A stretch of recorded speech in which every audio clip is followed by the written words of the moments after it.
Every time the guys are on pitch, they'll be putting on GPS units and heart rate sensors, and that gives us a handle on what they're doing and how they're responding to it. We look at volume, intensity, density and quality. So volume, how much they've done, how far they run. Density is a lot of work in a short space of time, or we space that out. Intensity, are they hitting high speeds or high accelerations? And quality will be sort of, are we looking at any sort of change of pace, or is it sluggish and one-paced? From the heart rate, we'll look at, for a conditioning day, time spent above 85% of their max heart rates, and that's our target for that, and how much of an aerobic and anaerobic training effect they're getting.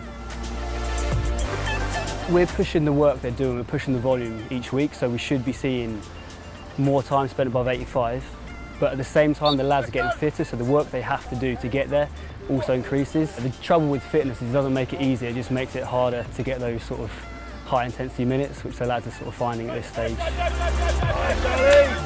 It's a lot longer than we're used to getting, and normally we bemoan like how little time we have. So it's lovely to have this sort of shorter block where we can really get stuck into the lads, have a fitness and strength focus, and that gives us so much more time after this little deload that we're going into to focus on rugby, togetherness, skill development, and we don't have to worry quite as much. So the more time we can spend in rugby activities doing the stuff that the lads enjoy, the better. I think we're quite fortunate in that the team really buys into what we do and the feedback we give them. Generally see the forwards just want to know how far and the backs want to know how fast, and that's fine with me, but then it allows us to have a little bit of discussion about why are we seeing that picture, were they expecting something else, did it feel like you did that? When there's that little disconnect between the numbers and how they're feeling, we can get into some really good conversations about what's going on. We don't want them over-reliant on numbers, they're not going to get that feedback during the game.